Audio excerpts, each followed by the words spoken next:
ये तो कमाल ही हो गया। कल तक मोदी सरकार जिंदा इंसानों से थैंक यू मोदी सुनना पसंद करते थे, लेकिन अब अनगिनत ऐसे लोग मोदी जी का शुक्रिया अदा कर रहे हैं जो अब कब का दुनिया छोड़कर जा चुके हैं। कल तक मोदी सरकार पूरे देश को मूर्ख बना रही थी, लेकिन मरे हुए इंसानों से रोकड़े कमाए जा रहे हैं। मरे हुए इंसानों के नाम पर घोटाले होने शुरू हो गए। मोदी जी ने जिस महत्वाकांक्षी आयुष्मान योजना का डंका बजाया था, अब उसी आयुष्मान योजना में लाखों करोड़ों का घोटाला सामने आया। और ये घोटाला तब सामने आया जब मोदी सरकार बड़े पैमाने पर आयुष्मान भारत योजना का डंके की चोट पर प्रचार कर रही थी। लेकिन डंके की चोट पर ही आयुष्मान योजना में इतना बड़ा घोटाला हुआ कि सरकार के पास इसका कोई भी ठोस जवाब मौजूद नहीं है। इतना बड़ा घोटाला कहाँ देखने को मिलता है जैसा घोटाला मोदी जी की नाक के नीचे से हो गया। ये घोटाला ऐसे वक्त में सामने आया जब देश के ज़्यादातर महकमों में संघ से जुड़े लोगों के बैठे होने का इल्ज़ाम लगता रहा। इसके बावजूद भी घोटाले में संस्कार भी डूबा नजर आ रहा है। मतलब घोटाला करने वालों ने संघ के संस्कार की ऐसी तैसी कर दी है। पैसे की इतनी भूख आखिर इन लोगों को कैसे लग जाती है। आयुष्मान योजना शुद्ध तौर पर केंद्र और राज्यों के बीच के बंदरबाट को उजागर करता है। ये पैसा केंद्र की सरकार टाटा बिरला अंबानी के घर से नहीं दे रही है, बल्कि ये आपके और हमारे पैसे हैं जो हम सरकार को टैक्स के रूप में देते हैं। मोदी जी ने तो बाकायदा छाती ठोक कर कहा था कि न खाऊंगा न खाने दूंगा, लेकिन मित्रों की यारी में सब कुछ बेच देने के लिए बेताब मोदी सरकार के नाक के नीचे खाने वाले भी मौजूद हैं और खिलाने वाले भी। ईडी और सीबीआई को विपक्षी दलों से ही फुर्सत नहीं मिली कि ये घोटाला पकड़ सके, लेकिन मोदी जी के राज में संघ की सरकार में अंधभक्तों के जय जयकार में सिर्फ और सिर्फ घोटाला ही नजर आ रहा है। मतलब लूट गया गरीबों का हक, लूट गया मरीजों का पैसा, होने लगा मुर्दों पर अत्याचार। ये कैसा भाजपा का संस्कार। सलाम, नमस्ते, सत श्री अकाल। मैं हूँ आपके साथ हर्षिता मिश्रा और आप देख रहे हैं टाइम्स मेल। राष्ट्रीय स्वयंसेवक संघ यानी आरएसएस की सियासी विंग भारतीय जनता पार्टी ने मनमोहन सिंह के दौर में क्या खूब नारा लगाया, बहुत हुआ भ्रष्टाचार, अब की बार मोदी सरकार। और प्रधानमंत्री बनने के बाद तो खुद हमारे मोदी जी ने कहा था कि सबका साथ सबका विकास, न खाऊंगा न खाने दूंगा। लेकिन जब मोदी सरकार ने अपना चाल चरित्र और चेहरा दिखाना शुरू किया, तब पता चला कि जनता के बजाय अमीरों और खासकर मित्रों का विकास हो रहा है और कदम कदम पर केवल मित्रों का ही साथ दे रहे हैं। खाने और खिलाने के लिए भी सब कुछ तैयार है, लेकिन अब आयुष्मान योजना के नाम पर होने वाले काले कारनामों का पर्दाफाश हो चुका है। लेकिन सबसे बड़ी बात यह है कि इस घोटाले से भाजपा ना तो अपना पिंड छुड़ा सकती है और ना तो इस घोटाले से अपनी नज़रें चुरा सकती है, क्योंकि इस घोटाले का पर्दा हटाने वाला कोई विपक्ष नहीं जिसको दौस दिखाकर दबा दिया जाए, बल्कि इस फर्जीवाड़े को बेपर्दा करने वाला कोई और नहीं बल्कि भारत के नियंत्रक महालेखा परीक्षक यानी सीएजी है, जिसने अपनी रिपोर्ट में खुलासा किया है कि आयुष्मान भारत प्रधानमंत्री जन आरोग्य योजना यानी पीएमजेवाई में बड़े पैमाने पर घोटाला हुआ, जिसमें बेनिफिशियरी आइडेंटिफिकेशन सिस्टम के जरिए सबसे बड़ी गड़बड़ी बेनकाब हुई। और पता चला है कि इस योजना के लगभग 7.5 लाख लाभार्थियों का मोबाइल नंबर एक ही है, जो सीधे तौर पर 7.5 लाख लोगों के नाम पर घोटाले की दास्तां बयां करता है। कई एक जैसे ही मोबाइल अनगिनत लोगों के पास है, यहाँ तक कि मर चुके लोगों के नाम पर पैसे डकार लिए और तो और मरे हुए लोगों का इलाज भी कर दिया।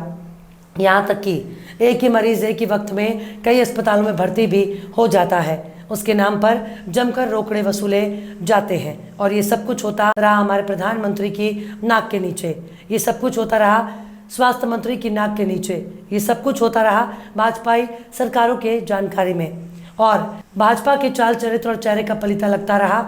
और तो और संघ का संस्कार भी घोटाले में उलझा नजर आ रहा है। आखिर कैसे मोदी राज में मुर्दों का होने लगा इलाज, आखिर कैसे आयुष्मान घोटाले पर होने लगा बवाल, आखिर कैसे मिल बांट कर काम चला रही है सरकार, बताएंगे आपको और भी बहुत कुछ। लेकिन आप अगर हमारे चैनल पर नए हैं और पहली बार हमारी वीडियो को देख रहे हैं तो आप हमारे चैनल टाइम्स मेल को सब्सक्राइब कर लें, वीडियो को लाइक कर दें और बेल आइकन का नोटिफिकेशन बटन भी प्रेस कर दें, ताकि बिना देरी हमारी हर खबर आपको मिलती रहे। लौटते हैं अब खबर की तरफ। भारत के नियंत्रक और महालेखा परीक्षक सीएजी ने अपनी रिपोर्ट में खुलासा किया कि आयुष्मान भारत प्रधानमंत्री जन आरोग्य योजना पीएमजेवाई में कई फर्जीवाड़े हुए, जिनमें बेनिफिशियरी आइडेंटिफिकेशन सिस्टम यानी बीआईएस के जरिए सबसे बड़े पैमाने पर घपलेबाजी को अंजाम दिया गया। इस योजना के लगभग 7.5 लाख लोगों के मोबाइल नंबर एक ही है। सीएजी ने अपनी रिपोर्ट 8 अगस्त को लोकसभा में पेश की, जिसमें सितंबर 2018 से मार्च 2021 तक के परफॉर्मेंस ऑडिट रिजल्ट शामिल किए गए। सीएजी की वेबसाइट पर मौजूद इस ऑडिट रिपोर्ट में नंबरों का जिक्र भी किया गया। इसके मुताबिक 7,49,820 लाभार्थी BIS डेटाबेस में एक ही नंबर है, जिन मोबाइल में शुरू से लेकर लास्ट तक केवल 9 लिखा है।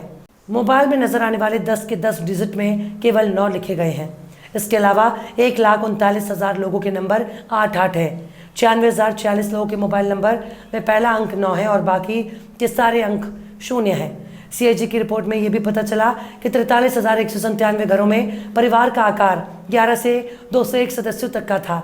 मतलब किसी के घर में 11 लोग हैं तो किसी के घर में 200 से ज़्यादा लोग रहते हैं। एक घर में इतने सदस्यों का होना न केवल रजिस्ट्रेशन प्रोसेस के दौरान वेरिफिकेशन में फर्जीवाड़े को दिखाता है, बल्कि इस बात की भी गुंजाइश बढ़ जाती है कि लाभार्थी इस योजना में परिवार की परिभाषा स्पष्ट न होने का फायदा भी उठा रहे हैं। गड़बड़ी सामने आने के बाद NHA ने कहा कि वो 15 से ज़्यादा सदस्यों वाले किसी भी लाभार्थी परिवार के केस में मेंबर ऑपरेशन को डिसेबल करने के लिए सिस्टम डेवलप कर रहा है। सीएजी रिपोर्ट के मुताबिक 7 करोड़ 87 लाख लाभार्थी परिवार योजना में रजिस्टर्ड थे, जो नवंबर 2022 के टारगेट 10 करोड़ 74 लाख का 73% है। बाद में सरकार ने टारगेट बढ़ाकर 12 करोड़ कर दिया। इस योजना का फायदा चंडीगढ़, हरियाणा, हिमाचल प्रदेश, कर्नाटक, महाराष्ट्र और तमिलनाडु में कई पेंशन भोगी उठा रहे हैं। तमिलनाडु सरकार के पेंशन भोगी डेटाबेस की इस योजना के डेटाबेस से तुलना करने पर पता चला कि 1,07,040 पेंशन भोगियों को लाभार्थी के रूप में शामिल किया गया। इन लोगों के लिए राज्य के स्वास्थ्य विभाग ने बीमा कंपनी को तकरीबन 22 करोड़ 44 लाख रुपए का प्रीमियम भुगतान किया। ऑडिट में पता चला कि आरोग्य लोगों को हटाने में देरी की वजह से बीमा प्रीमियम का भुगतान हुआ। सीएजी ने अपनी रिपोर्ट 8 अगस्त को लोकसभा में पेश की, जिसमें पता चल रहा है कि ये घोटाला बहुत बड़ा है। सबसे मज़ेदार बात यह है कि आयुष्मान योजना में लाखों लोगों के नंबर एक ही हैं। एक ही मरीज एक ही टाइम में कई अस्पतालों में भर्ती करके इलाज किया जाता है। ये कैसे हो सकता है कि एक ही शख्स एक ही समय में अलग अलग अस्पतालों में भर्ती हो जाए और उसका इलाज भी होने लगे, उसके इलाज में पैसे भी खर्च हो रहे हों और उसके लिए इलाज पैसा अस्पतालों को मिलने लगता है। ये शुद्ध तौर पर घोटाले की पहचान है, जो CAG की रिपोर्ट में बेनकाब होता है। ऐसी घटनाएं छत्तीसगढ़, गुजरात, केरल और पंजाब से सामने आई हैं। आयुष्मान योजना में ऐसे दावे सामने आए जिससे पता चलता है कि जो मरीज मर चुके थे फिर उनका भी इलाज होने लगा, उसके नाम पर जमकर पैसे खर्च हो रहे हैं और ऐसा करने वालों में कई भाजपाई सूबे भी शामिल हैं। जिस आधार कार्ड के जरिए मोदी सरकार बड़ी बड़ी योजनाओं को लागू करती है, उसी आधार कार्ड के एक ही नंबर पर 22 रजिस्ट्रेशन किए गए। असम और झारखंड में अस्पतालों के खिलाफ भ्रष्टाचार की शिकायत होने के बाद भी उन पर कोई एक्शन नहीं लिया गया। मतलब सीएजी अपनी रिपोर्ट में बता रहा है कि सरकार चाहती तो भ्रष्टाचार की शिकायत मिलने के बाद अस्पतालों पर एक्शन ले सकती थी, लेकिन इसके बावजूद भी सरकार ने भ्रष्टाचार करने वाले अस्पतालों के खिलाफ कोई एक्शन नहीं लिया। अब ये मत पूछिएगा कि असम में ऐसा कैसे हो सकता है, जबकि वहाँ पर बुलडोज़र चलाने वाला हेमंता मौजूद है। दरअसल धर्म की आड़ में ही भ्रष्टाचार होता है ताकि लोग धर्म में उलझे रहें और चुपचाप घोटालों को अंजाम दिया जा सके।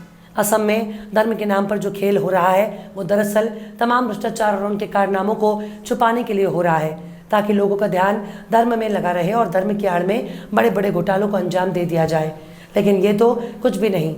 सबसे दिलचस्प बात यह है कि मर चुके मरीजों का भी आयुष्मान योजना के तहत इलाज कर दिया गया, उनका पैसा भी पास हो गया और इस मिली भगत ने सब ने अपने हिस्से का माल कमा लिया। नाक से लेकर पाक तक भ्रष्टाचार में डूबी मोदी सरकार सीएजी की रिपोर्ट को कैसे नकारे। इतना बड़ा घोटाला हो गया और केंद्रीय एजेंसियों को इसकी भनक तक नहीं लगी। उनके पास अपोजिशन के नेताओं से फुर्सत ही नहीं मिल रही कि वो भाजपाई राज्यों की तरफ आंख उठाकर देख सके। तमाम चोरी और घोटाले केवल गैर कांग्रेसी राज्यों में हो रहे हैं और भाजपा की सरकार बिल्कुल साफ साफ बगुले की तरह नजर आ रही है। खाया पिया और पचाया के सिद्धांत पर काम करने वाले भाजपा के बड़े बड़े सूबों में आयुष्मान घोटाले होते रहे और ना तो कोई बुलडोजर चला, ना ही बजरंग दल ने कोई धरना दिया, ना तो हिंदुत्व के नाम पर भ्रष्टाचार का खुलासा हुआ, ना ही किसी संघी ने भ्रष्टाचार करने वालों के शहर में एंट्री पर बैन लगा और ना तो उनकी पिटाई की गई। भ्रष्टाचार करने वालों ने खाया भी और खिलाया भी। और तो जोर से बोलो जय श्री राम। फिलहाल इस वीडियो में बस इतना ही। ये वीडियो आपको कैसा लगा कमेंट बॉक्स में ज़रूर बताइएगा। वीडियो पसंद आए तो लाइक करें। हमारे वीडियो लिंक को फेसबुक, ट्विटर, व्हाट्सएप पर अपने रिश्तेदार, यार, दोस्तों को भी शेयर करें। और बेबाक, निष्पक्ष, स्वतंत्र पत्रकारिता को सपोर्ट करने के लिए आप हमारे चैनल टाइम्स मेल को ज़रूर से सब्सक्राइब करें। और हाँ, बेल आइकन की घंटी वाली बटन भी आप ज़रूर से दबा दें ताकि आपको हमारे आने वाले नए वीडियो की नोटिफिकेशन फ़ौरन ही मिल जाए। फिर मिलता है किसी और वीडियो में एक नई खबर के साथ। हर्षिता मिश्रा को दीजिए इजाज़त। जय हिंद। तो देख लिया आपने हमारे इस वीडियो को। हमें उम्मीद है कि आपने हमारे वीडियो को लाइक किया होगा और दूसरों को भी शेयर किया होगा। अगर अभी तक आपने हमारे चैनल टाइम्स मेल को सब्सक्राइब नहीं किया है तो जल्दी से सब्सक्राइब कर दें और बेल आइकन भी प्रेस कर दें।